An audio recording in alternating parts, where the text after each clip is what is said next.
Today's podcast is brought to you by Sprizzy. Looking to skyrocket your YouTube channel's growth? Meet Sprizzy, your video's ultimate matchmaker. Their tailored ad campaigns connect your content with viewers who are already looking for videos like yours. With Sprizzy, you're not just getting views, you're gaining subscribers who are genuinely interested in what you create. Are you ready to boost your reach? Visit Sprizzy.com today and let's launch your channel to new heights. Sprizzy, the smarter way to promote your YouTube channel.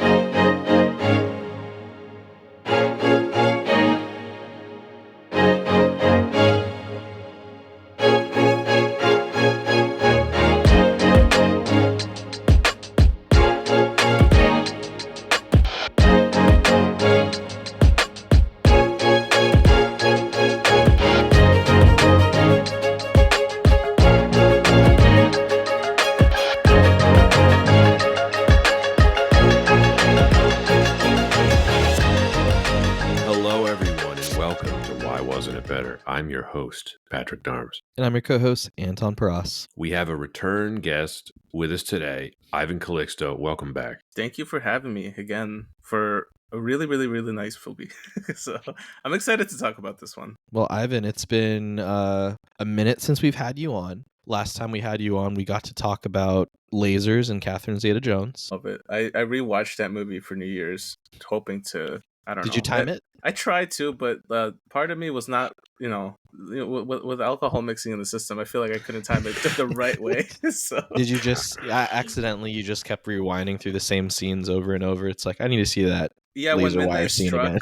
When midnight struck, it was the train scene at the end where trains kept passing by and people kept switching platforms, and it didn't quite hit the way I wanted it to. It's understandable, but it is a great movie to watch on New Year's. I've done it before. I went to bed at 10 p.m. this New Year's Eve. It was great. Yeah, I remember getting that text. So satisfying. Because it was like 7 o'clock our time. We were at Disneyland. Pat texts. He's like, "It's late. I'm going to bed. Happy New Year." And I was like, "Well, we still got." I look at my wife. I'm like, "Well, I think we'll make it to midnight, but let's go get on the Buzz Lightyear ride." Was it a struggle to make it to midnight? I'll say it on the pod now. We left right before the fireworks show at midnight because we didn't want to deal with a sea of people, and I literally mean the sea of people that would have left after the fireworks show. But it was a bit of a struggle. I don't blame you. Yeah, all the sugar I had run its course in me. I didn't do like a late coffee. I think we had over 40,000 steps at that point for the day. Oh, that's insane. Yeah, you can't do that. Yeah, we were exhausted. With a pregnant wife, that's tough. So she was the one saying like, we need to have more steps. Okay. Yeah. Well, I commend her bravery. Yeah. That's a lot. That's a lot. I missed New Year's completely. I was trying to tune in, and my DirecTV stream was like 5 minutes behind the actual time, so I completely missed the countdown. DirecTV, haven't heard that one in a while. It's DirecTV stream, so it's not the little like antenna thing. It's not the dish on top of the roof. No. I mean, you're not too far away though from the actual or the Times Square big ball drop event that they do every year. You're not too far away. What is that, like a 20-minute train ride? Yeah, more or less. But no actual native New Yorker that I've met has actually gone to those, because I feel like it's not. It's always out-of-towners that are willing to put on diapers. Yeah, and I'm not loyal. How much money would you need to do that? Thousands? Put on a diaper and sit there? No, thousands. Yeah, thousands of dollars. I used to record for NBC when they did their specials, so I did it 3 times, and I'll never go back there without getting paid, because I feel like it's not one of those experiences you want to do. Just bad memories. Yeah, no, we had access to a bathroom, which was the big plus. So now that there's no what was it? I think Toys R Us had the biggest public restroom there. So I don't know how people are managing nowadays. Whoever is brave enough to brave it. Being in that environment, did it feel like war? It felt like a disappointment every year. Like everybody was in positive vibes. It wasn't necessarily that. It's just that you're there. It's cold. You'd rather be X, wherever else you want to go. But it just feels so like you're entrapped in one hellish space until people are, satisfied with the entrance in the year. Almost like Steve Rogers in an elevator trapped with Hydra agents. Exactly. Exactly like that. The film that we are gathered here to discuss today is Captain America the Winter Soldier, which is a last minute addition to this season, Anton. Originally, we were going to cover the new Netflix film, Back in Action. And I don't really remember why we decided not to and do this one instead. I think because we just like this movie. Yeah, I think that's a pretty good reason for us to choose this film for the episode, so I don't mind. I don't either. And if anyone ever accuses us of being too negative in our reviews, if you go back and like look at what we reviewed the past couple seasons, it's like not true. And we're still going to talk bad about Sinbad, so come Right. at us. Yeah. Sorry, he's not funny. I love all the people defending Sinbad as though, like, cut him a break. It's like, why? There are much funnier people out there. Anyway, Captain America the Winter Soldier. After the cataclysmic events in New York with his fellow Avengers, Steve Rogers, aka Captain America, lives in the nation's capital as he tries to adjust to modern times. An attack on a SHIELD colleague throws Rogers into a web of intrigue that places the whole world at risk. Joining forces with Black Widow and a new ally, the Falcon, Rogers struggles to expose an ever-widening conspiracy, but he and his team soon come up against an unexpected enemy. The film was released on April 4th, 2014 by Marvel Studios. Directed by the Russo brothers, the screenplay was written by Christopher Marcus and Stephen McFeely. It is based on Captain America by Stan Lee and Jack Kirby. Starring Chris Evans, Scarlett Johansson, Sebastian Stan, Anthony Mackie, Samuel L. Jackson, Kobe Smulders, Frank Grillo, Emily Van Camp, Haley Atwell, CGI Haley Atwell, Toby Jones, Jenny Agutter, and Robert Redford. The budget was $170 million. That is $226 million adjusted for inflation. And the box office was $717 million. That is $955 million adjusted for inflation. Anton, we already just said it, but Ivan, why did you want to talk about The Winter Soldier? Why did I want to talk about it? You know what? This movie for me is always somewhere in my top 5. When people ask me like, "What's the best top 5 MCU movies?" If this is number 1, it's not like number 2 or 3 because I'm constantly changing or rotating those films around. But there's something about the Captain America movies in particular that I thought I personally really enjoyed them, and I'm kind of shocked sometimes when I hear folks that didn't enjoy like the first movie. I thought like the 3 movies for me were the more consistent out of like the trilogy of movies that we got over the first 3 phases of the MCU. This one to me seems like a good entryway for anybody that's not really into comic book movies. They're not really like too into it. It plays more like a political thriller to me. So it's always like a movie that I'll stop and watch every time it's being rerun on any sort of network, or if I want to have something playing in the background. But it's always enjoyable, and I feel like I haven't had too many movies like that in the MCU where I feel like I'm comfortable rewatching them voluntarily multiple times the way I do this one. I think a lot of people would agree with that. And I take your point about the first Captain America because when Anton and I reviewed that many episodes ago, we both agreed that it is an underappreciated movie. It was better than I remembered when I first saw it.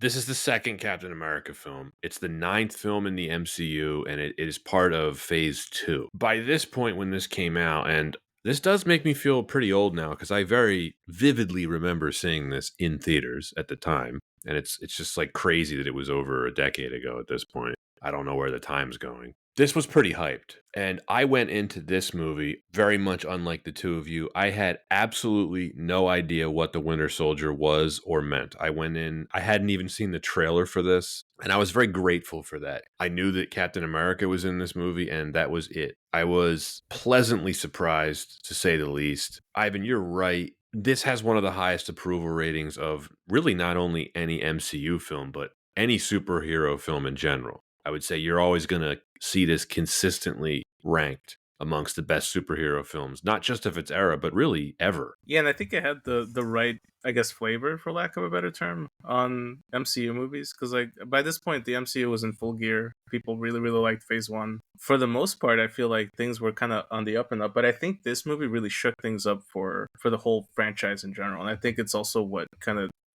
basically kind of put it in a similar category to like kind of taking these movies a little bit more seriously, I guess. For the general audience, I feel like this was the start of being like, oh well, comic book movies can not only just be enjoyable, they can actually be pretty good movies. Yeah, because the one that had come out prior to this, Anton, correct me if I'm wrong, I think it's Thor: The Dark World. Yeah, and reception for that, of course, was lukewarm. Yeah, that's a film that we've covered, of course.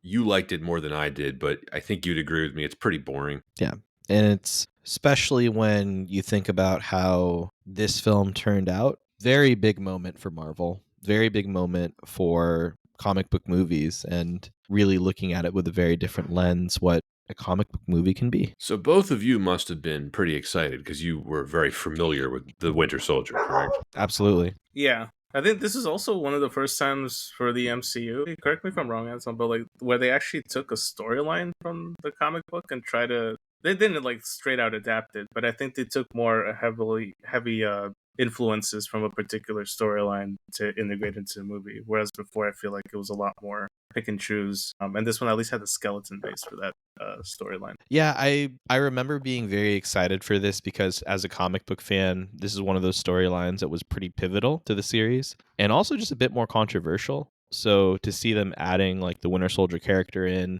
was a pretty big deal. There was that rule for the longest time. The three characters that always stayed in comics were Bucky Barnes, Jason Todd, and Uncle Ben. And for the most parts in comics, that stayed true for like, decades until like the 2000s, in which case things shook up. So it was a pretty big deal to not only have that happen in comics, but to bring it to film. So I think from a comic book fan's perspective, that was really exciting. And then I think, too, just like the fun of covering this film now is by the time this is being heard from our listeners, we do have the Captain America film that will be in theaters. It'll be out a few weeks after this. In which case, around the same time. It's a very different playing field now for comic book movies. We've talked about this on the podcast before, but this movie is a very important moment for Marvel, and it's why it's so hard for any film to kind of stand up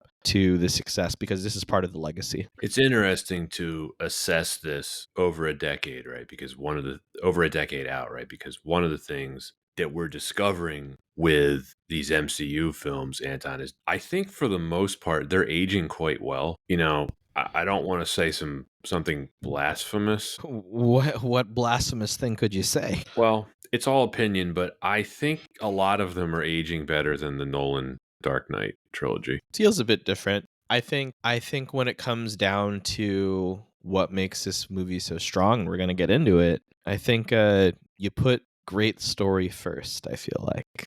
Yeah. And once you do that, and irrespective of not having to worry about telling an origin story, not having to worry about introducing too many new concepts, but kind of the ones core to the story and integrated into the plot, that's some damn good writing. That has much more staying power. Well, let's get into it then. Production history of this. So before the first Avenger was even released in 2011, screenwriters Marcus and McFeely were asked to start on a sequel. By March of 2012, Marvel were considering George Nolfi, F. Gary Gray, and the Russo brothers as director candidates, as they had an April 2014 release date locked in. F. Gary Gray withdrew his name from consideration, choosing instead to direct the NWA biographical film Straight Outta Compton. I think that worked out for him, right? Anton's shaking his head. The movie was cheesy as hell. The Russos were officially hired shortly after. Believe it or not, they largely got the job because Feige and others at Marvel liked their work directing the sitcom community. Kudos to them, I guess.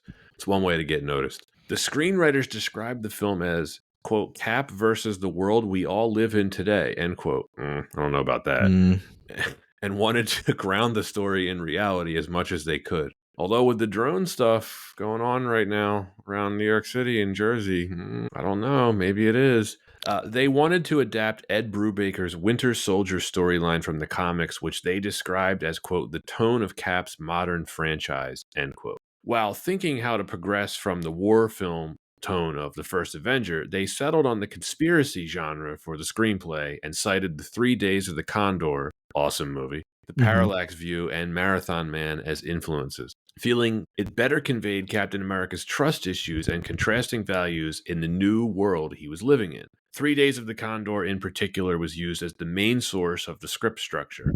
Following the idea that the protagonist is being chased by a threat, they, along with the audience, only discover halfway through the film. Feige said that Steve Rogers would be paired with other characters from the Avengers like Natasha Romanoff and Nick Fury, because unlike Tony Stark and Thor, who could return to their own supporting casts, Rogers had nowhere else to go, quote, and it just made sense that he was the one that stayed with what remains of the Avengers at the end of the film. The writers considered including Hawkeye, but they couldn't think of enough for him to do, leading to all of his parts being fulfilled by Black Widow. I think that was a wise move. The absence of Red Skull was explained as such, quote, he's a fantastical character and didn't necessarily fit for Cap 2, and especially because it was about the fall of S.H.I.E.L.D., certainly Hydra exists and that is his legacy, but there's something interesting about the fact that his legacy outlived the Skull, and they're still dealing with the demons of it, but not necessarily him, end quote. And just a sidebar, I'm so glad Red Skull's not in this. Very different tone. Yeah, well, you said it right, Anton. They started with a strong story. So Chris McKenna, who worked with the Russo brothers on Community, contributed to the script by writing jokes for the film. Principal photography began in April 2013 in Los Angeles. The opening sequence aboard the ship was filmed on an actual ship docked in Long Beach. In May, production moved to Washington, D.C., filming at the National Mall and on the Theodore Roosevelt Bridge. Other D.C. locations include the Willard Hotel and DuPont Circle. From there, the production moved to Cleveland, Ohio, where most of the rest of the filming was concluded in late June. Henry Jackman composed a score, replacing Alan Silvestri from the first film. The film contains 2,500 visual effects shots. And a wild bit of trivia, 350 different versions of the film were made to accommodate for the different formats it would be released domestically, while also accounting for international localization formats. One of the various changes for localization was the contents of Captain America's notebook list seen at the beginning of the film. The first 5 items were different depending on where the film was released, while the final 5 items were the same across all prints. The film sits at a 90% Rotten Tomato score, and that is Captain America, the Winter Soldier. It's time to talk Why Wasn't It Better, but with this film, it's almost like Why Wasn't It Worse? This is going to be a gush fest from the three of us. Mm-hmm. I had to really dig deep into the recesses of my brain. And one of our other guests who has problems with this movie, I got his take too. He will remain nameless, but you know who he is, Anton. Someone who has appeared on this podcast multiple times, does not like this film. And he gave me some talking points that we can attempt to incorporate. Yeah, Sure, why not? Yeah. Let's just start with why do people love this film so much? I'll begin with something that Ivan was already getting into when he was explaining why he wanted to appear on this episode. So the first film you can watch as a superhero movie and as like a World War II movie if you wanted to, right? Mm-hmm. In the very same vein and in the best way, you don't even have to watch Winter Soldier as a superhero film. You can just watch it as a political thriller or a kick-ass action movie because it's both. It's all of those things. And I almost want to take it one step further and say this is where you can look at any film in any genre and say this has the elements of just a good movie and this has the elements of a great movie. And I feel like when you watch it and you see all of those elements, you see, yes, this is all those things you said, Pat. It's a political thriller. It's a kick-ass superhero film, but it's also just a solid film. And it just, you see that throughout the whole film. One of the reasons why I love it so much is if his name wasn't Captain America and he was just some guy named Steve Rogers, it really reminds me of like one of the more recent Mission Impossible movies. I see, like it could have just been an Alex Reacher film set in that universe kind of thing. Yeah, I think so. Yeah. Not exactly the same, but it reminds me of that. Like, think about it. Just take away Captain America for a second and just approach this movie. If he's just some like commando named Steve Rogers, the movie still works in basically the same way. It could have just been called Commando, the Winter Soldier. Yes. Or Universal Soldier 3. Shit, this movies stink. Yeah. But they're fun. And also another huge plus in this film's favor. I don't want to step on every reason you're going to bring up, Ivan, but this is one of the most rewatchable of the MCU films for me. I don't have cable, but if I did and I was hypothetically flipping channels and I saw this, I would watch this no matter what point it was at in the film. I mean, it's just very rewatchable, right? I mean, Ivan, you said you watched it 3 times in the past 3 months? Yeah. I don't have cable. I have DirecTV. distinction. But yeah, no. I think it definitely is one of those that I've revisited countless times. I always this is always the one that I feel like this one, maybe Black Panther and like a couple other, interchanging a couple different other films, but like this one's always at the top of the list. Superhero movies I'd recommend to folks that are not really into superhero movies, because like you said, you could swap Captain America for any other character, and I feel like it still works as a good movie. Which is one of those things that I feel like is hard to find in franchise films for the most part. I think they're so hard to pull off because you either have a director stepping in that's adding too much of his own flavor into the mix and doesn't realize he's playing in somebody else's sandbox, or it just feels like another franchise movie and there's not all that much there if you don't have the knowledge of the 10 plus other movies that came before it. And this one felt like a self-contained story. There is some stuff that you could appreciate more if you saw the other movies, but you don't necessarily need it.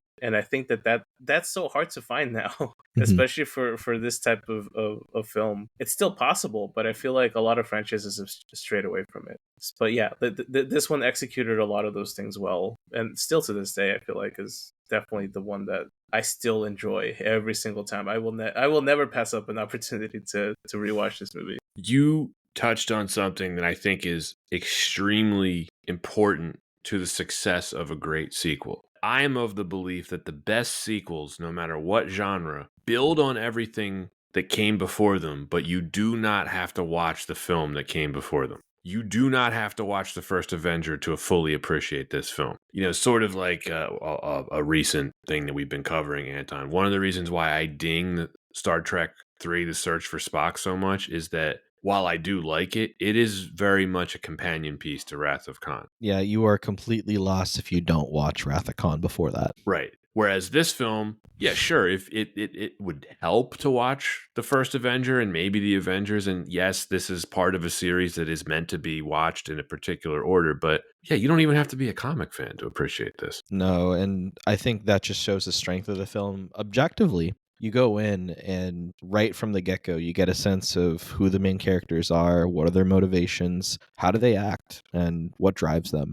And I feel like that does a lot more than even just having to watch the previous films to understand who these characters are. And the film does such a great job of that. It is all wonderfully established in the first 15, 20 minutes. This is one of my all-time favorite openings to really any action movie aboard. It's called the Lemurian Star. That's the name of the ship. Mm-hmm. I appreciated it even more on the last rewatch. To all the points you're making, Anton, it's a phenomenal way to open a movie. It has awesome action in it, right? Like the exact moment I knew that this movie was going to be fantastic is when he kicks the dude off the ship. Pretty sweet. Yeah, I was like, oh, we're going here. Like, we're going to do this. Okay. But story-wise, I think it's quite brilliant. It tells you everything that you need to know about Steve Rogers as Captain America, right? There's little moments where you can tell he's not a normal soldier. Like when he kicks the guy, you're like, okay, he's clearly a super soldier of some kind. He also has a strict moral code, right? We established that with some of the dialogue between him and Natasha.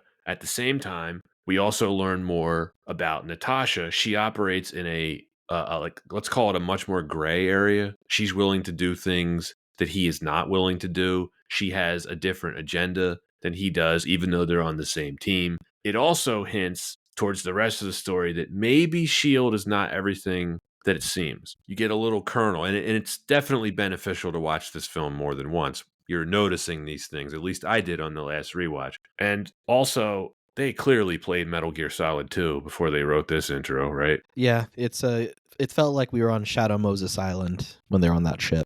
Or that tanker. Or that, yeah. Right under the GW bridge. But you're so right, Anton. Yeah, one more thing, too. Do you think behind the scenes, Chris Evans was a little nervous to do some fight choreography with GSP? I would be. Yeah. I wouldn't want to accidentally like bop him on the nose and then he just chokes you out.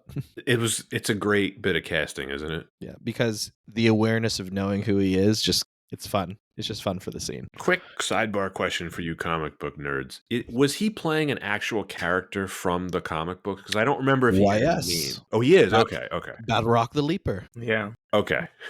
Deep I cut thought right it there. was something like that. You guys notice too that I feel like with these movies, I feel like the first movie made Captain America this like larger than life character, and this is the one that kind of grounds him a bit. Like you start off that movie with like, or you end out that movie with like Captain America versus the world, basically like having a much larger scale of a conflict. And I think this one it's a little bit more focused, a little bit more grounded. It builds up a little bit to higher stakes later in the movie, but I think they take him on a journey. And not to touch on the third movie too much, but I feel like each one of these films, and again, the reason why I feel like the Captain America movies have been my favorite out of the MCU, they give enough new to each. They have something new to say about Captain America with each passing film, and I feel like there's not that much attention paid to in some of the other trilogies of the franchise. Yeah, I mean, I think one of the reasons why, and like this is just a theory, is just the most compelling thing about Captain America is that his changing shifts and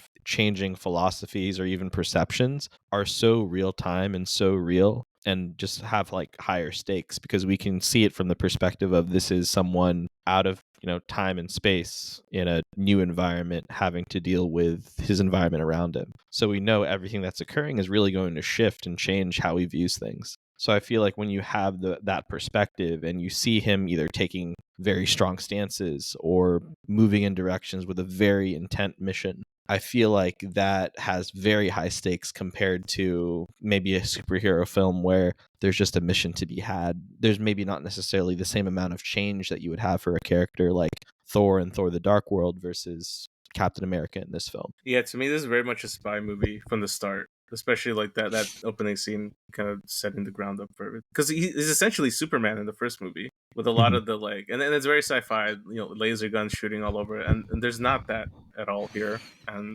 No. I don't know, I love how that plays out though. I really like how they do the super soldier stuff here because most of the time you're right. What he's doing is pretty grounded. It's normal looking like hand to hand stuff, but every once in a while he will do something that reminds you who he is. Like I mentioned when he kicked the guy off the ship, or when he jumps out of the building after escaping from the elevator, and you're like, oh yeah, he's Captain America. When he lands on a shield, you're like, he can do that. Mm-hmm.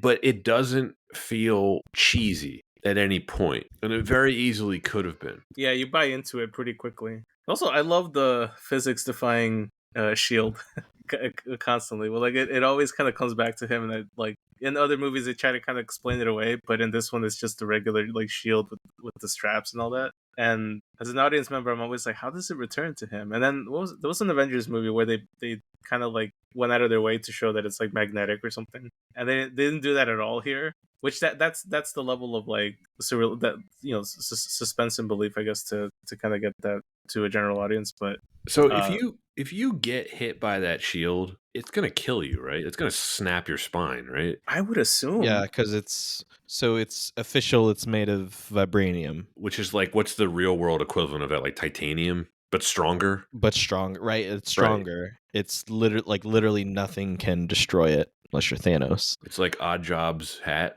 Yeah, Like, it's just gonna kill you. It's Yeah. indestructible. Right.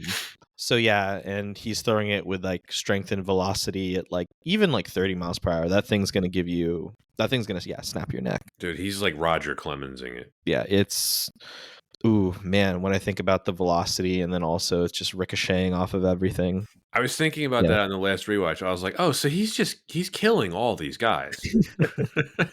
I mean, he is a soldier, ultimately. Right. Yeah. I'm not judging. I mean, Somebody's got to do Hydra's work, you know? yeah, I feel like the Cap that we get in the film is just so capable of a secret agent. And like Ivan, you said this earlier that it does such a good job of just believing it from the get-go. And I feel like there's so many movies that just don't set that balance fast enough, and it just does it so effectively here. But at the same time, we have a very grounded character. It just balances it out to the point where you know that he's in enough danger as the scenes kind of go on, right? Like he's not the indestructible Superman type. No. And you get just enough of it. You get just enough of the superhuman factor in it. But yeah, it always surprises me how well this movie in particular handles all of that. Between that and always like every time as a marketer, I'm looking at this movie and being like, where are they? Because things of this franchise need to be very like toyetic to push merchandise sales and all that stuff, right? So like, how many times is Captain America switching suits? Like, how many times is all that? But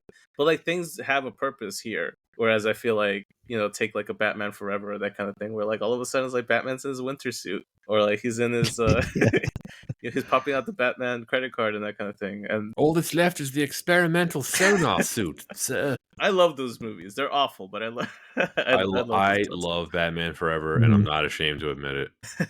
I still never returned my copy to Blockbuster. Sadly, You have a VHS copy of I it? have a What VHS. a rebel! What a rebel! I love it. Do you have a VHS player? Somewhere in this mess, I have one. Yeah. Yeah, the action in this movie, it really is what sets it apart, though. Like the opening on the Lemurian Star, I forgot how awesome the initial attack on Fury is. Oh, it's just Holy crap. boom, boom, boom. It is just so cool. We get some cheeky Sam Jackson when he's like, "You want to see my lease?" That's good. And I have to say, again, going into this movie with no context, I was like genuinely shocked when his car got attacked. I was not expecting that to happen. I probably should have been, because it's an action movie. But the part when the Winter Soldier, he sees him in the middle of the street and he shoots that, what is it? It's like a magnetic mine. Yep, is like an anti-gravity mine. Yeah, that was an oh shit moment in the theater. Yeah, it's very Terminator-esque, right? Yeah. They do a shout out, or at least the very clear visual callback to that in the Thunderbolts trailer, because they know that scene's iconic. Well, that's the thing, right? This movie has so many iconic parts to it. The attack on Fury, the elevator fight is probably the most famous, right? I mean, it's I think the moment, wonderful. My favorite is On Your Left, just because I feel like that establishes a great friendship in the series. You learn about both characters a lot in that little scene, and then you call back to that again in Infinity War. So I really, really love that moment. Well, that's what I was going to get into, is I find all of the dialogue scenes in this film every bit as compelling as the action scenes. They're smart and quick with the dialogue, Yes. and I think that's like one of those things that's really hard to. I think the Russo brothers in general, most of the stuff that they work with, and I think they work with Christopher McFeely a lot. So it's kind of might be like a staple of theirs. Yeah, and but Marcus. Yeah, so they like that dialogue not only keeps it going, like they leave you with enough. And I feel like you're never at a point where you have a villain or something monologuing for too long that it becomes, I guess, unbearable. Or like, not to kind of get off topic, but like a film like a Zack Snyder film. I feel like there's too much dependency on dialogue to get you the exposition you need to understand certain things that are coming. And there's bad dialogue. Yeah, it's horrible, but it eventually gets its point across. But here it's not. Like most of it follows the golden rule of film, which is like show don't tell. Which for anybody out there that's been to film school, like that, they hammer that away into you. And I think anybody that's been to film school, less than half of a given class will understand it by the end of it, and that shows. Like sometimes you see it in a lot of projects where there's too much. I feel like they think they're writing a book versus writing something for the screen. And it's hard to find quick, witty, smart dialogue that plays well with the action on the screen. There's good exposition and bad exposition. This film has the former, like where Steve goes back to the hospital to get the flash drive, and Natasha's already got it, and then she's telling him about the Winter Soldier, but she's not just telling him for the audience's sake. She's telling him for him, because he doesn't know. And this film also does the correct bit of storytelling where everything that we learn as it's unfolding, we as the audience didn't know about it beforehand, because that's always boring in a movie when you're like, you already know the mystery, but you're genuinely invested. Like when him and Natasha go on the run and they're trying to get away from, what's the guy, Rumlow and his team in the mall. It's just, it's real good, like Jason Bourne stuff. It really is. And I will go back to my original point. That's good writing. Right. Yeah. It's because it's so many movies when you get an exposition, it's very much character out of nowhere just starts saying what the scene is, why are they here? Let me tell you about the spirits and the creatures on the earth and why they're here. Unprecedented. Why are we just getting all this exposition dump? But by writing the scene to require Cap to be informed on what's going on, is just a much more natural way to have the exposition, just like the rest of the film. We do get exposition. There is some backstory that has to be given, but it's always done in a natural way that fits with what's going on in the story. I'm always like critical of movies that or TV shows. I always think of J.J. Abrams when I think about this, but like the whole like mystery. Like if I'm watching a thriller, I'd like to know or be in the not knowing along with the character. As the character's learning, I'm also learning what's going on. There's nothing that peeves me more than movies that are written where the characters know the answer to some of the mysteries and they're hanging on to a lot of those details until they reveal it to the audience, but by the time you reveal it, it's kind of like a big nothing burger, where I feel like a lot of films kind of play into that nowadays, where like even the new Star Wars stuff, the sequel trilogy, I feel like it played that out way too much, and then the answers are just not as entertaining as what people are kind of thinking of. And then I feel like the best way to write it is when you're learning as the character's learning, and there's no like, because I feel like there's a frustrating point where I feel like some folks like to write themselves into a corner with that, to be like, oh well, like we'll reveal this bit of information later, and so when you do that, I feel like it has to be worth something. And over here, like for this movie, at every point you're kind of second guessing whether a character has been killed off for real, or whether one character's on Cap's side or he's not, but you're like, it's taking you for that ride instead of like explaining the ride to you at some point. I thought Sam Jackson was dead. I really did. Being a comic book fan, I thought we were going to get our first life model decoy. It's fair. I probably should have known. Scarlett Johansson, never been better. Ooh, man, she was such an awesome, like her as Black Widow is just an awesome character. Perfectly acted, very well written, very believable too, and just her competency as a spy. Yeah. Yeah, and she's really playing the mystery part of it here too, because again, I know both of you had the context that I didn't, but like seeing this for the first time, I was like, can he trust her? And that is awesome, the way that they kind of write that into the story, because if the film is all about deception and like double agents, I think like that's just another fun added element. And to Ivan's earlier point, keep the audience guessing to keep the story compelling. Also, I think Ivan's frozen. He definitely is. Oh no, we just lost him. Well, my bad, guys. No, I you're lost good, power you're good. there for like a minute. I don't know what happened. ooh. But yeah. Yeah, sorry. We're just talking about why it's not believable in Winter Soldier that Cap and Black Widow didn't hook up just because of their amazing tension in the film. Yeah, I think that's a big missed opportunity. I feel like, well, okay. I feel like Cap had chemistry with two characters in this film, right? The Peggy Carter's, what is it, grandniece? Grandniece, yeah, Sharon. Yeah. And then also Scarlett Johansson's Black Widow. His chemistry with Natasha is off the charts. It is.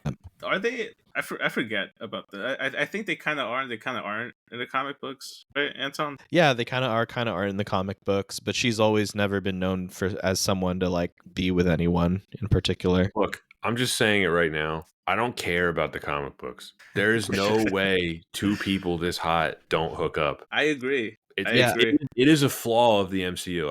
I know it's an extreme nitpick, but it is a flaw, and I think that's one of the negative influences of Disney is they just don't go anywhere near sex in these films, and it's like I just don't find it believable. I mean, other than the only other scene I can think of that was sexually charged was the Hulk taking one quick look at Black Widow in, I think, the first Avengers film. Wait a minute, no. That was a very different video I watched. Never mind. Well, you certainly got a bit of Tony Stark doing his Playboy style lifestyle in the first Iron Man, but that was pre-Disney. Right. Otherwise, it's very much just above board. Maybe some lines here and there, but nothing, nothing overt. I'm getting a little bit ahead of ourselves, Anton, but you know what films I'm talking about when I told you I watched some of the later MCU stuff and I texted you. I was like, this feels like a Disney Channel. Yeah, but I'm trying to think too of like even other espionage films where leads are very attractive and maybe we didn't see them hook up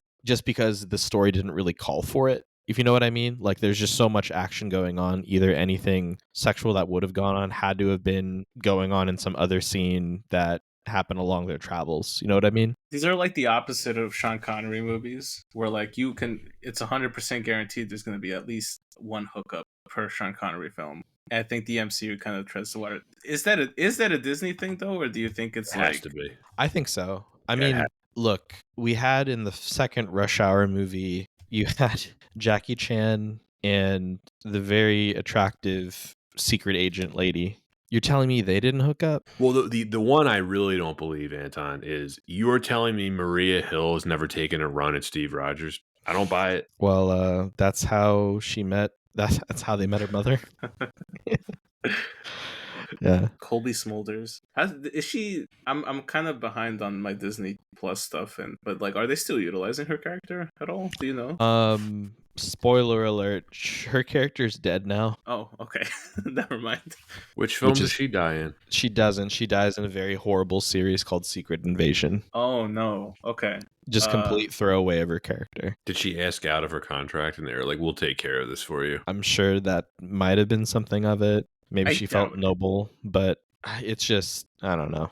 By the way, do you guys know that? So this is a film with two actresses with husbands that you're just like, how did they get with them? So Scarlett Johansson's married to Colin Jost, who's just the news anchor for SNL. And then Kobe Smulders, I don't even know what her actual name is. Doesn't matter. Yeah, she's married to a former SNL actor who also doesn't do much nowadays. And I swear, if you look at them on red carpet appearances, you can't help but ask yourself, it's like, is it because they're funny? Like, Sure, it helps. That's probably Yeah. it. That's Yeah. probably it. She's married. Colby Smulders is married to Taron Killam, who I don't know. I mean, they look average. You know? yeah. Ivan's being very kind. Yes, he looks very average. I don't He even looks know very who that is. Listen, I'm very surprised every time. It's like the Pete Davidson effect too, right? Like a couple, like where you have like a very big mismatch. What is it, Ariana Grande and that guy that she's currently with? What was it? Oh, right. I mean, the lead for SpongeBob. The musical, yeah. See, we could have a whole podcast episode regarding the mysteries of this, and like we'll never get to the bottom of it. We could, but then we just sound very salty the whole episode. What about Lillian with the lip piercing? That's my favorite line in the film. Where Natasha's like, yeah, what about her? And he's like, yeah, I'm not ready for that. From And accounting? The Marvel humor is there, right? It's still in the film, but it's way less in your face than something like Thor, which was, using it as a crutch. Well, what do you feel about what is the third one? Thor Ragnarok? In terms of like, because I always feel like there's like Marvel humor that's well balanced, and then there's Marvel humor that bleeds into every single aspect of the movie that it almost becomes. I think you're thinking of Love and Thunder. No, because so like I like Thor Ragnarok, right? But I feel like that was the start of Marvel kind of pushing it a little bit too much into the humor. I get what you're saying. And I always looked at it as there was a lot of humor, and then Marvel learned the wrong point from Ragnarok. Yeah. Yeah. I think they go to it when this story or the script is a little thin. They're like, let's bring in some comedian to punch up the dialogue. That's just my take on it. I feel like we're entering also like the recent Marvel stuff. I think. Well, I say recent, but like the only recent one we got was Deadpool and Wolverine, which probably leans a lot into that aspect of things. But I think this movie was the kind of like the golden era of the MCU in terms of like that kind of dialogue that's like fast paced, like gives you enough exposition, is smart. But we'll throw in the line there or two. Like the humor, the way the humor plays out here is very similar to the way like the Russos handled it in Community, but it's not the center focus of it, whereas in Community it was, right? And then we get some really heartfelt moments in this film, right? Steve visiting Peggy in the hospital, wonky CGI aside, it's pretty touching. That was CGI. I thought that was prosthetics. Either way, it was a bit wonky. The mouth wasn't quite moving correctly. Yeah, if we're gonna pick some nits, yeah, that was not the best, but still a very emotional scene. I like the way they sure. carried out the because this should have been the bookend to the whole Peggy Carter story, because I feel like it was handled so well in this film, which should have been like the little like ramp to kind of introduce, which I felt like they were doing. They were trying to get us to the place where Captain America was starting to, or like not starting to, but like I guess had no choice but to kind of start moving forward. With things. Metaphorically and physically having to let go of the past. Yeah, which I guess is also like the big plot point for his whole relationship with Bucky coming at the forefront of the conflict there. Which all gets undone by the Infinity War, where he goes back in time. He's like, you know what? Screw all this development. I'm going to be with the love of my life. Yeah. Did you like that moment of Infinity War, though? I Did you did. see them dancing at the end? I did. I really did find. I love Yeah. that. What about when he was on the bench looking like Joe Biden? And he's like, I don't think I won't. He's like, you want to tell me what happened? No. Nope. I want an ice cream. Well, we haven't talked about Sebastian Stan yet as Bucky, the Winter Soldier. So cool. Yeah. I mean, this was his big thing too, right? Like this Yeah. was the role that kind of put him into the bigger overall spotlight. Because I think before this, a lot of his credits were like television shows. He was mainly a TV actor before this. Yeah, I don't think he was taken seriously as an actor before this role got expanded for him. Yeah. No. Sebastian Stan, big on Gossip Girl, right? Right. And Which we've I all wouldn't seen. necessarily, I wouldn't necessarily say like not recognize it all in Hollywood until this role, but I feel like this role did put him on the map. Yeah. Well, he was recognized, but I mean, I think especially now he's seen as a pretty credible dramatic actor, and he certainly wasn't then. I mean, he just got nominated for a Golden Globe. He's probably going to get nominated for an Academy Award. Right. Was Yeah. it for The Apprentice or Yep, the other for The movie? Apprentice. Okay. Yeah. I gotta watch that movie, but I've heard good things about it. So the shot of him dragging Steve out of the water, I think it's the best one in the whole film. I mean, after the climax, did you guys like the climax aboard the helicarriers? Yeah. Yeah. The action scenes, yes. I had some issues with the Robert Redford stuff in the We'll get to that in a bit because I have Yeah. some questions for you about that too. Yeah, I mean, for I think for the role of Bucky, aka the Winter Soldier, he does a lot with it. For having how many lines do you think he has in this movie? 20, maybe. Great physical acting from Yeah. him. Not a ton of lines. Then the other star of the movie, Anthony Mackie. I'm a huge fan of his. Anton, you've said it at least a half dozen times already, but it's all about the writing in addition to Mackie's performance. It's such a great character introduction for Sam Wilson. Yeah, they used this technique to build up his character called screenwriting.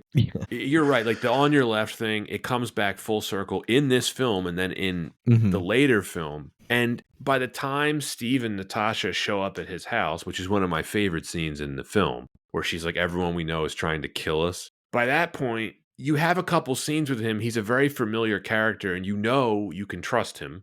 And then you get the bit where he offers them breakfast. He's like, if you guys eat that sort of thing. And then I think my favorite moment in the film is where he uses it as his own opportunity and he's like, call it a resume. It's so satisfying. Remember, you put yourself in my shoes seeing this for the first time. I have no idea who the Falcon is. None. They do a good job of it. Yeah. Like introducing you to him, making you care, and then like kind of building little details of it. They just sprinkle just enough in the beginning to know that like it makes sense for him to go to him, for Captain America to go to him. But also like the chemistry between these actors and all, like they're standing. I think in the comic books they kind of veer on like kind of being sidekicks to Captain America, and I think here it's a little bit it's much different. Even like Bucky in the previous film before this, like they didn't follow the comic book route necessarily with like making him the kid sidekick, Right. which would have been really weird too, like taking taking a teenager with you to war World War II.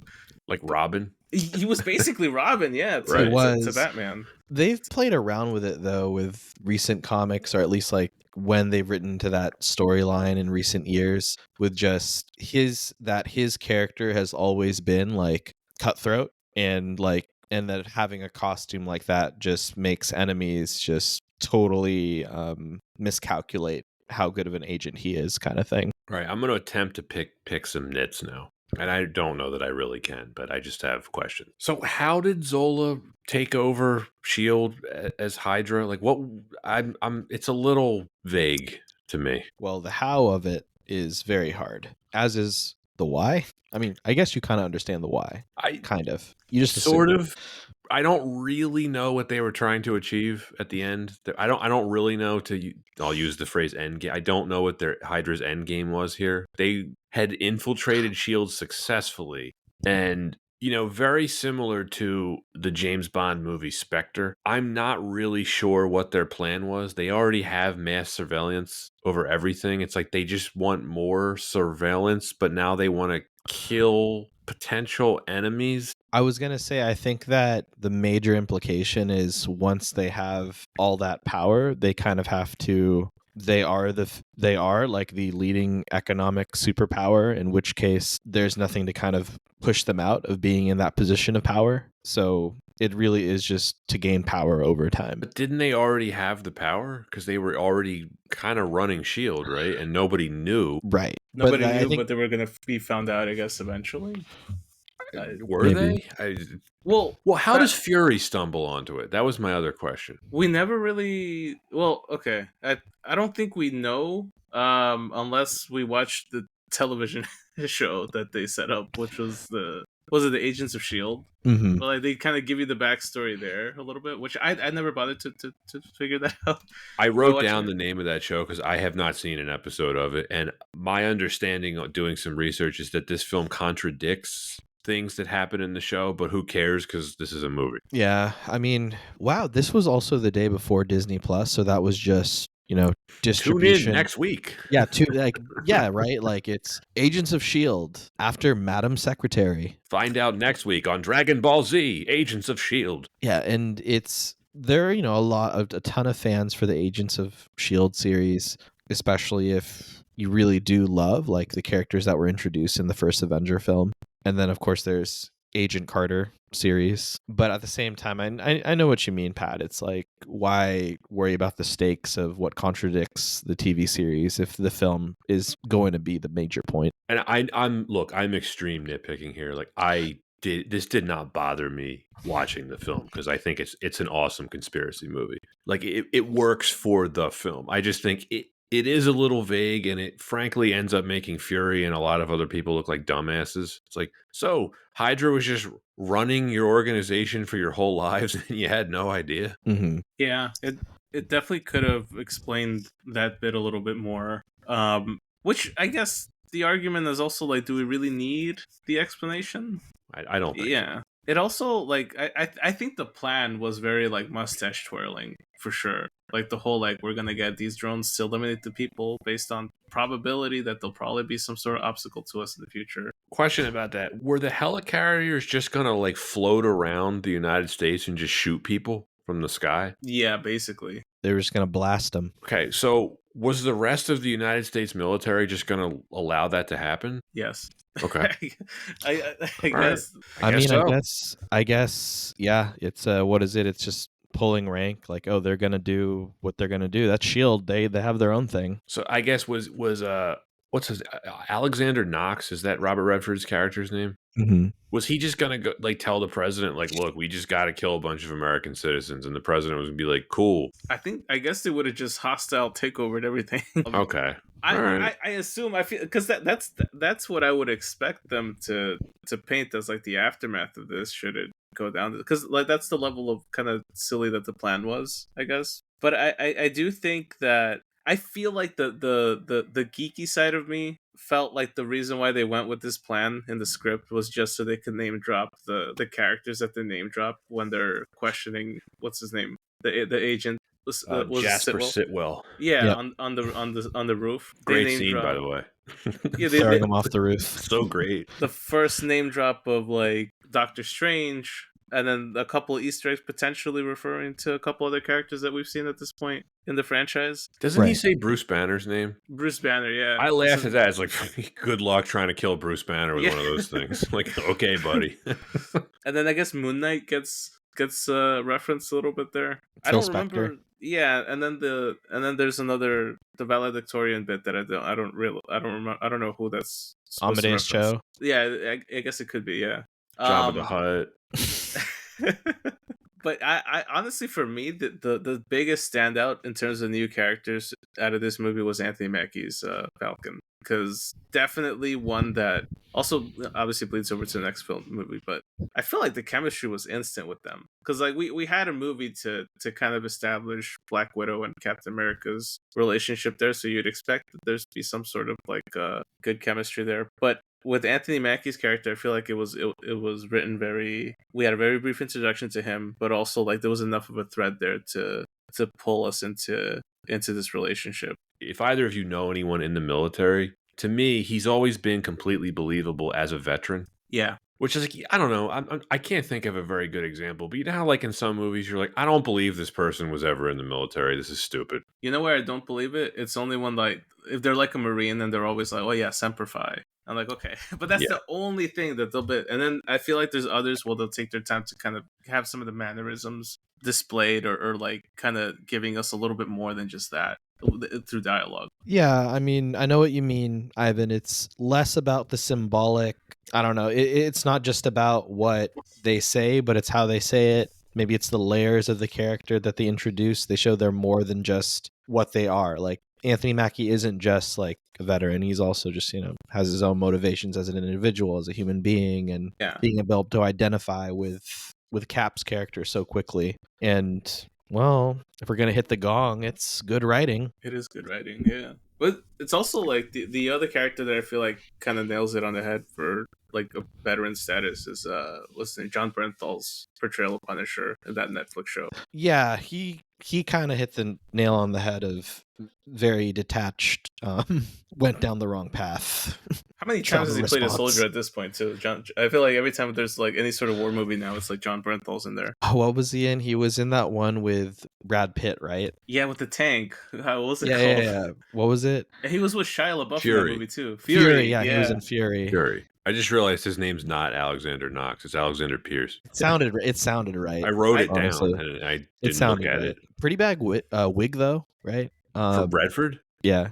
I would imagine his hair's thinned. What do we think of Redford in this? Because he's a legend, and we know why they got him to play this role because of 3 Days of the Condor Connection. By the way, if either of you haven't seen it, it's an incredible movie. Yeah, it's I think he was fine. I think that it's if he's like the ultimate big bad, I don't think that it was necessarily like a mind-blowing performance, but I think it was good. His performance is fine. The person that will not be named who has issues with this film, Anton and Ivan, his primary problem with this film is that he thinks Redford is a weak villain, and he is not a very interesting villain. I will say that. There is nothing memorable or compelling or even really threatening about Alexander Pierce. But I feel like Alexander Pierce is the main villain in this movie the way that the Emperor is the main villain in Empire Strikes Back.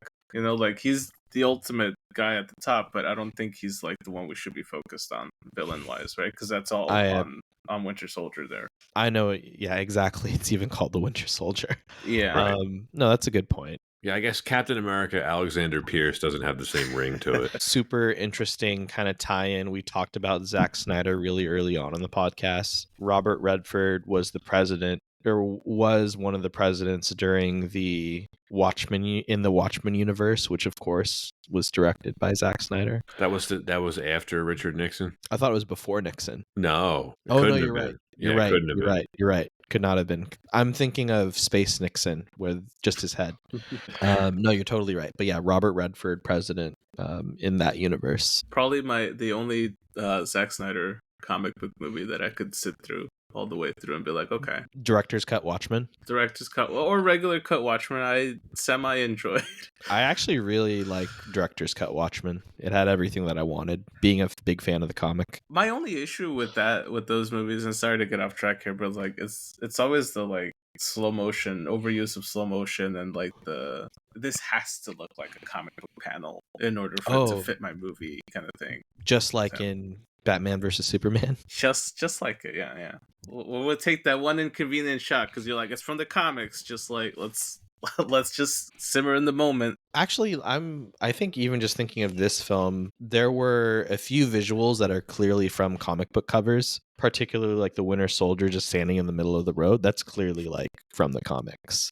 But I think that is another really good thing about this film, and actually just Marvel in general. They don't try to take like still for still or scene from the comic. Yeah, it's like it's little things like the kicking the shield to put it back onto his arm, the way that it's thrown, I guess. Like there's those little poster moments as they call them, but nothing looks overdone in these films, and I feel like but it's one of those things where like I feel like it's story over everything else. They just made this into a badass action movie, and that was their prime directive making this, clearly. And they put the Easter eggs in to satisfy the comic book fans, But the appeal, I think, of this film was to always appeal to just general audiences. And they Mhm. did such a good job of that because, look, I don't know the ins and outs of why the other Marvel films never had the fight choreography that this one did. But we didn't even talk about the freeway Mhm. action sequence, which turns into the whole knife fight between Captain America and the Winter Soldier. But I mean, I haven't really seen anything else like that in any other Marvel film. Shang-Chi, I think, comes close to It, having like really, really good choreography. but not consistently enough through the end, I feel like. No, because I feel like the issue with that movie is that I think it tries to be a little flashy at points. And I think that's the thing. Like I think choreography for the sense of putting on a good show can lead you down the path where like sometimes you're like, you know what, forget the script. We're gonna make this 2-minute fight scene into a 5-minute fight scene. Sort of Mhm. like it's my favorite of the prequels, no matter what anyone says. But Revenge of the Sith, there's no reason for that lightsaber fight at the end to be as long as it is. But it's one of those Ivan, things. I love you so much. I hate that lightsaber fight Listen, so much. I'll love that movie because 12 or 13 or whatever year old me thought it was the coolest thing ever. It's But over yeah, choreographed. it is over choreographed to all help. I think it's one of those moments in a lot of these movies to kind of, I guess, to shed a little bit of light. From what I know, a lot of these Marvel projects tend to kind of get carried away because sometimes you get the right budget to do this one thing that all of a sudden you're like, oh well, we're gonna focus a whole day or two on this one action sequence or so. Like at the end of Black Panther, where it turned into the Battle of Naboo. It's kind of a lot. Yeah, Or the end of Shang-Chi when it became dragon versus bat creature. Do yeah. you think I'd like that movie anytime? Because I haven't seen Shang-Chi. I think you'd like 2/3 of it. There's a really good movie in there if you trim away 30 minutes of that movie. Yeah. If you, yeah, that's probably the best way to put it. There's a really, really good movie in there. There's Have a you really seen- bad movie in Winter Soldier if you trim away 130 minutes. Just give us the Robert Redford cut of the Winter Soldier. The Robert Redford cut. I was curious, Ivan. Do you happen to have any colleagues or anyone you know that worked on the film? On the Winter Soldier, no. No, okay. On the Spider-Man movies, yeah. On like, I don't think it was Endgame. It must have been Infinity War. On one of the Avengers movies, yes. Mhm. There was, one thing I did want to ask you and to confirm. I was recently at the Paramount Studios doing a studio tour with my wife, and I noticed on a lot of the sound stages, you see a lot of Marvel films listed. Now, is that just like a holdover from when Paramount was doing the Marvel films and part of the agreement is you can still film at the sound stage, or are there other elements that we can kind of think of there?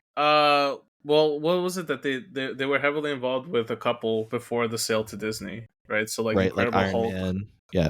Iron Man, yeah. 1 and 2, I think. Mhm. There's that, but also like it's not uncommon for studios to use each other's resources here and there. Mhm. I don't know if there's like a rights thing going on between like what you can show or cannot show in these kinds of things, because I think it comes down to like whether you're making money. It's kind of like the Disney and Universal Pictures thing, Mhm. right? Where like because in Florida you have the Marvel side of Universal.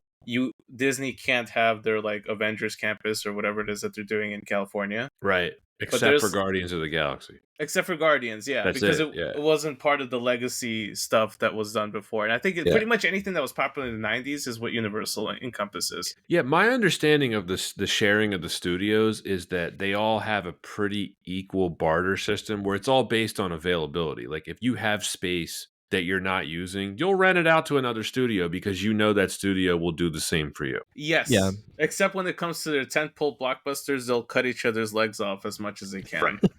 Right. Once in a while, yeah, they'll shank each other, but And the CGI stuff is I'm sure you guys have seen it, but there's maybe like out of the big tentpole films that come out every year, there's like 2 or 3 that have really good CGI, and the rest of it is like a complete mess. Mhm. And that comes down to like also like who's booking what production house and like who can do it for the cheapest, the quickest. Got and it. Like ILM got booked for 3/4 of the year, so no one can go to them, kind of thing. Yeah, and anybody that goes to ILM, you're getting top notch stuff, right? Like And it always kind of comes down to that. Like I think it's one of the reasons why I'm glad that they've announced that both Lucasfilm and like Marvel are taking it slow now. They're not making like a ton of these projects a year. Lucasfilm. I mean, all I'll say is it's real. I do miss more content, but they're doing it. So now I am eagerly anticipating when there is more. I just think it needs to be like it's one they've lost some of the focus. Like, and as we're talking about this movie, I feel like it also brings up that whole point of like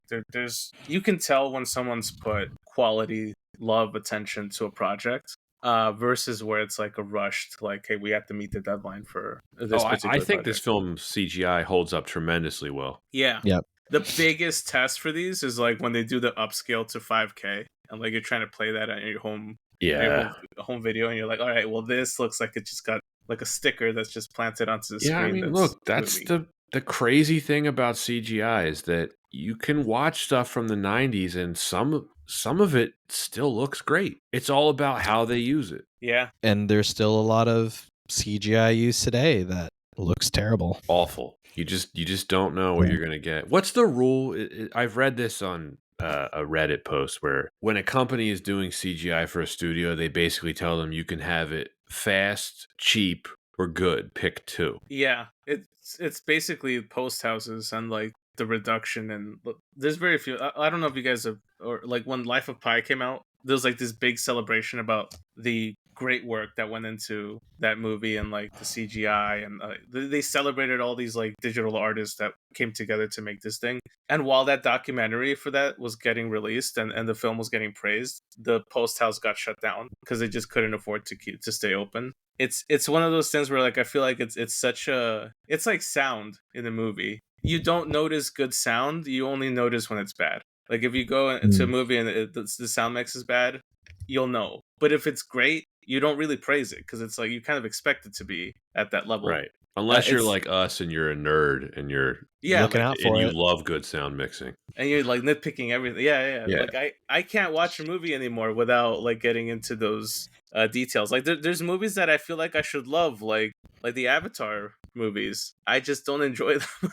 as much as as other folks do, because I feel like there's just elements of it that just kind of take me out. But well, Ivan, it doesn't help that the second one is 3 effing hours. Yes, thank you. Like, well, that's tough. That's called a lot of your day lost. Also, the first one is just Fern Gully repackaged into live action.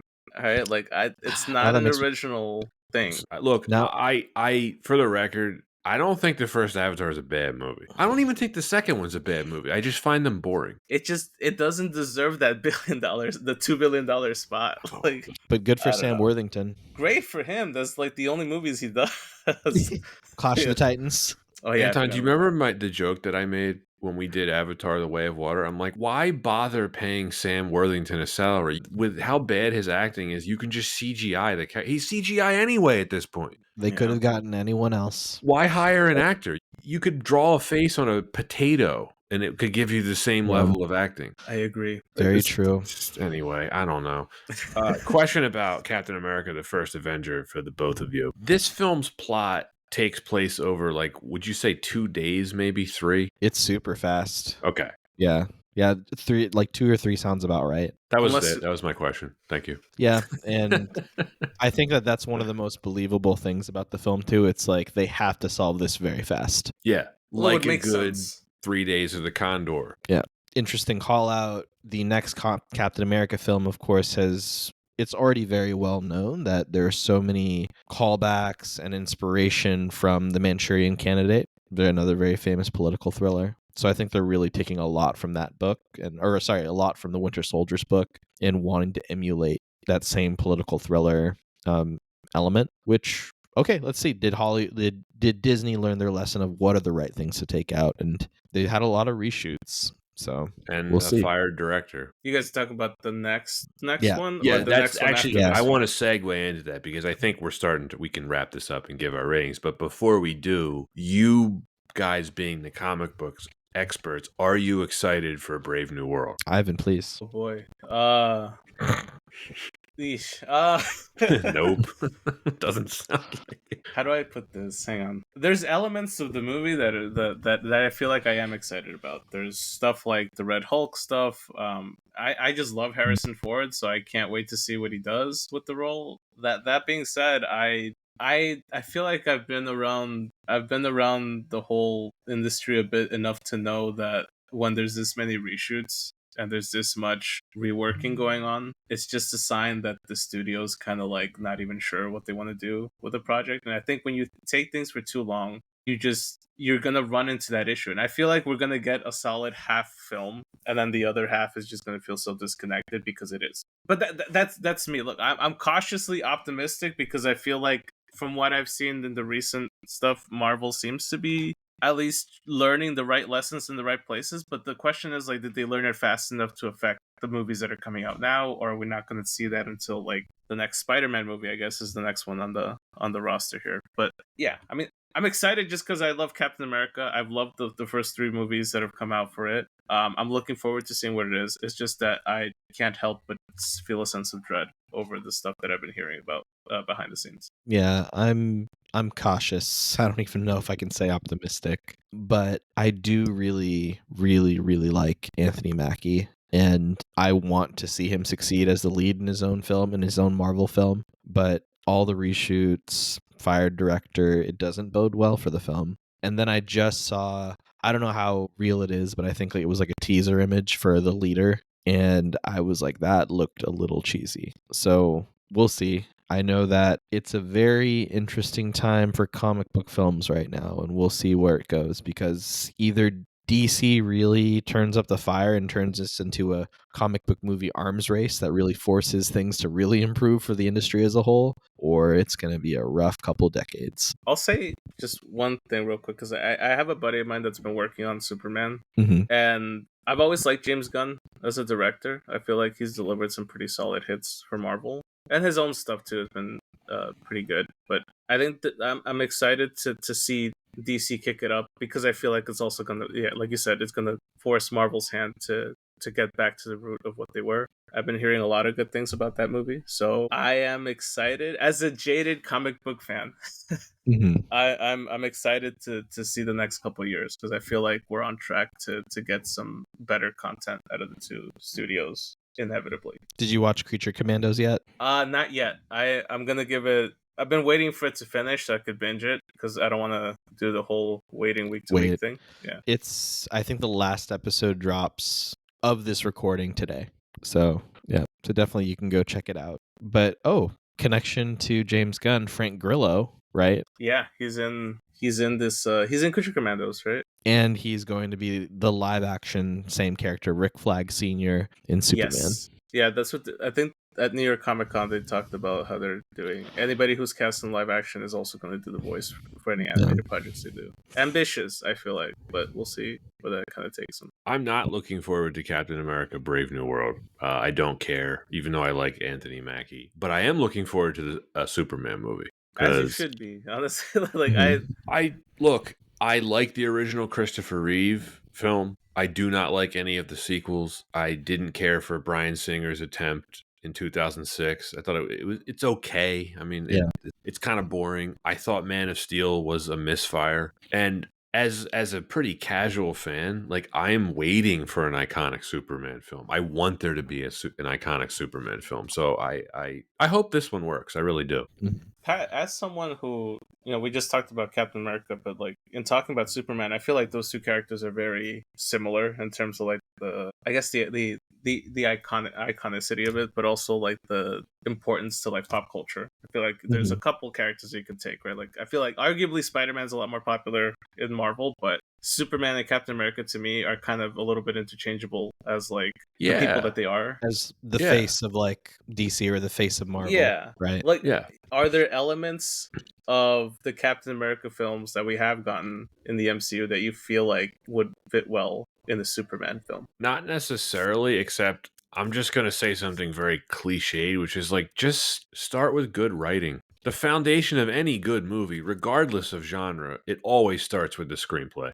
I'm a firm believer in that. If it's not there on the page, it's very difficult to make a good film, regardless of the genre. And the reason why, like, this movie in particular, Winter Soldier, is so good is I just think it's a really well-written movie. That's what I want out of a movie. I just want a good story. So I think as long as they do that, and well, I will give an inverse answer to your question, Ivan. Look, I never read a Superman comic. I don't know anything about Superman comics. My knowledge of Superman comes entirely from movies. I have always associated Superman with a very patriotic, optimistic, blue sky type of character. And what Zack Snyder did with the character is not what I want from Superman at all. The dark, dour, for whatever reason, he wrote and portrayed him as a complete asshole, which we're going to talk about on the Superman Batman versus Superman recording.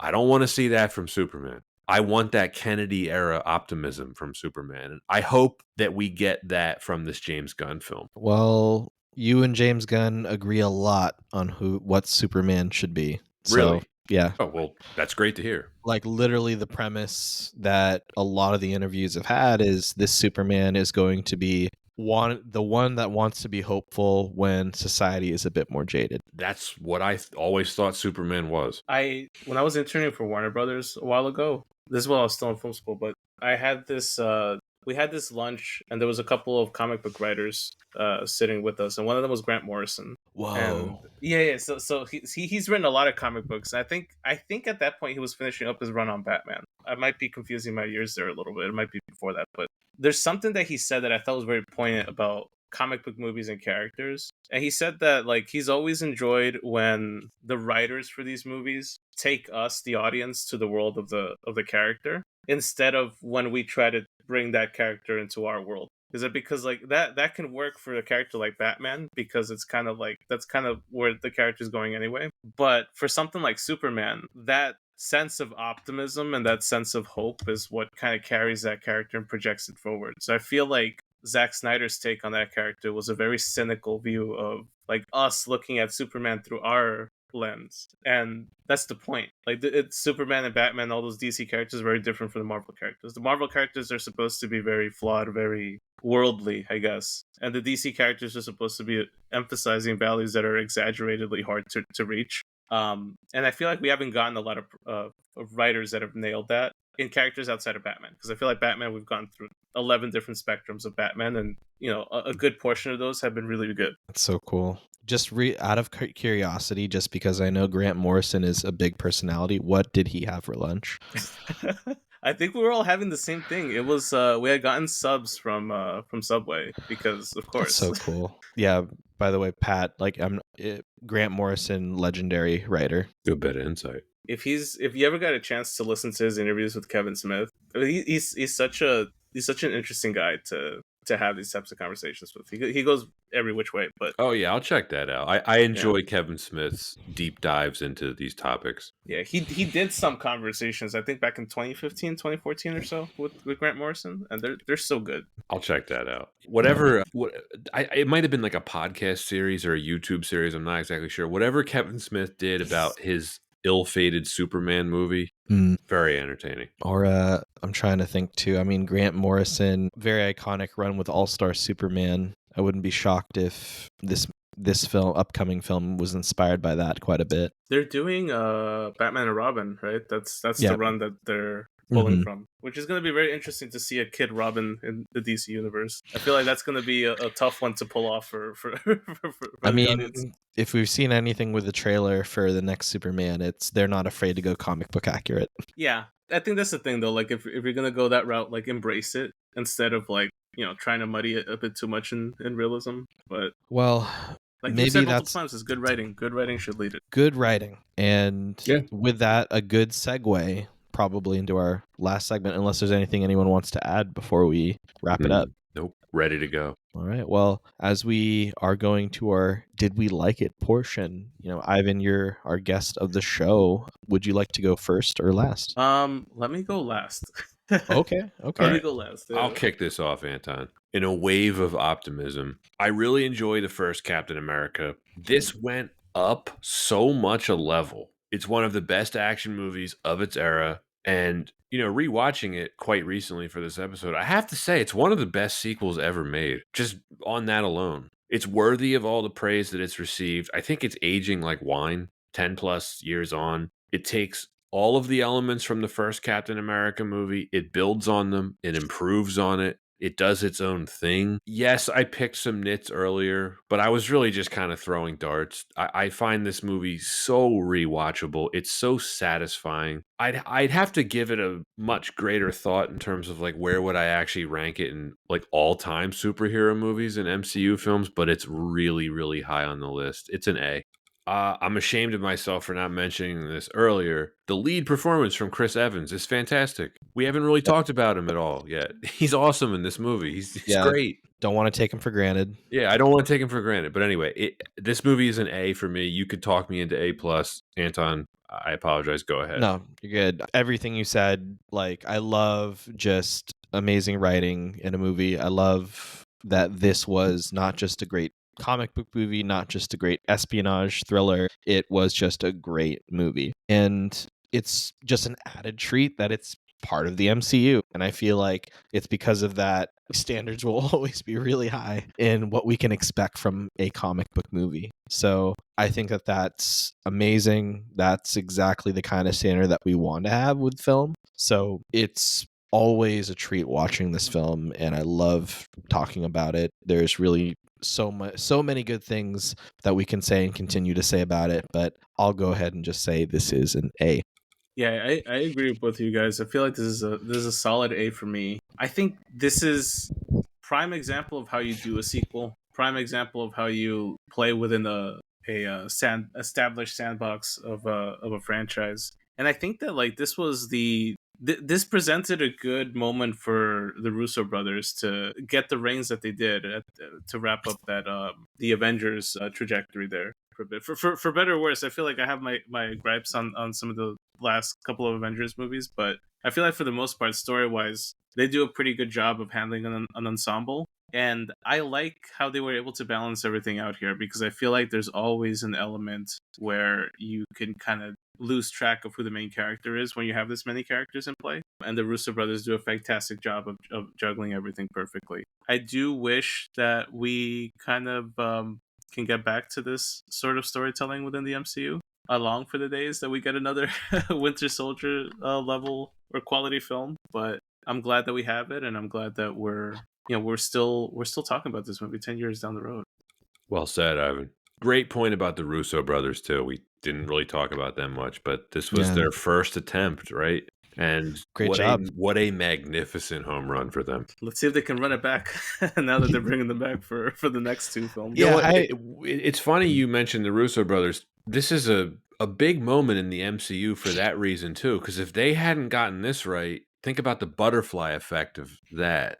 They don't get Civil War. They don't get Infinity War or Endgame, right? We Probably might have not. gotten Joss Whedon for the or the yeah, two. that's Maybe, right. yeah. They would have been like, okay, Josh Whedon, we'll bring you back. Like, how much more can we pay you? Yeah. Do you want $100 million?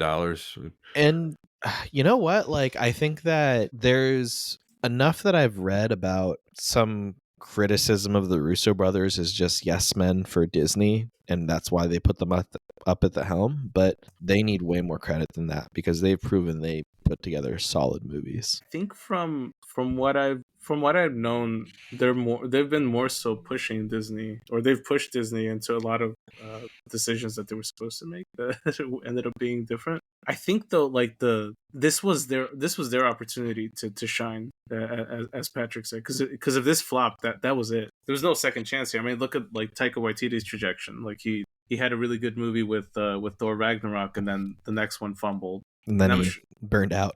Yeah, but the thing is, like, if you look at a director like Taika Waititi, like that's somebody that, like, on his own for his own stuff, it's great. But leave him to his own devices, and he's going to kind of stray away from what made because it's like what I said earlier in the pod. I feel like when you're stepping into a sandbox like a franchise film, you have to know the right level of you to add to the project and the right level of what's already established to kind of play with. And I think that if you don't have that, you end up with movies that feel a bit disjointed or just not part of a franchise that they are, like I feel that way about the Star Wars sequels. That's how I feel about Ant-Man Quantumania. Yeah, which it would have been great if the original director for Ant-Man ended up Oh, Edgar Wright. Yeah, if Edgar Wright would have been the guy to direct the film the way he wanted, those interviews that he's done where he's talked about what he wanted to do, I feel like that trilogy would have been at least two of those movies would have turned out to be much better. I liked the first Ant-Man quite a bit, even I though he thought it didn't end up doing it. It was fun, but I feel like you could feel the elements of Edgar Wright's original script on there. You could. I agree with you, Pat. I really did enjoy the first Ant-Man film, but it also fit more of a typical Marvel mold. Whereas I feel like you get a full Edgar Wright film. We know the kind of director Edgar Wright is. I feel like that would have been a really fun film to see. We'll talk about it next week, Anton, when we record our Ant-Man episode. Boom. But for now, is anything to add, gentlemen? I just want to say thank you, Ivan, for being on the show. Yeah. Thanks for having me back. Yeah, words of wisdom getting dropped left and right by you. Left Ivan. and right. Love. Hey, this is what happens when we have an industry expert It's true. on the show. Expert is a stretch. Oh, don't be too modest. I'm in too many group chats I still shouldn't be a part of, so I feel like it's been it's been fun to get to hang with you guys and talk about films and the industry as a whole. It's a really unique time, I feel like, because now with like streaming and all that, there's a lot of like content coming our way, so I really enjoy listening to you guys and your takes on films that from the past, because I feel like it makes me go back into my library of physical media. Physical media is going away, but I always like to revisit some of the classic films that you guys are touching on in your films, even the ones that are not so good, but still. Thank you. Thank you. Well, very thank much. you. Well, we'll have you back again soon. Very soon. Yes, very soon Very to talk soon. about Batman versus Superman. Looking forward to talking about it. Not to watch it again, but I'll Yeah. probably will watch it before we record again. Well, let us know what Pop-Tart says, okay? I will. I'll keep you guys posted. Well, if you are listening on Spotify or Apple Podcasts, please give us a 5-star review and follow us. We have a YouTube channel as well. Please check it out. You can find us on Instagram, Twitter, and TikTok as well. And if you want to support us directly, we have a Patreon and various levels of YouTube subscription that you can subscribe to. Links to everything mentioned are in this episode's description. Thank you for listening and see you next time.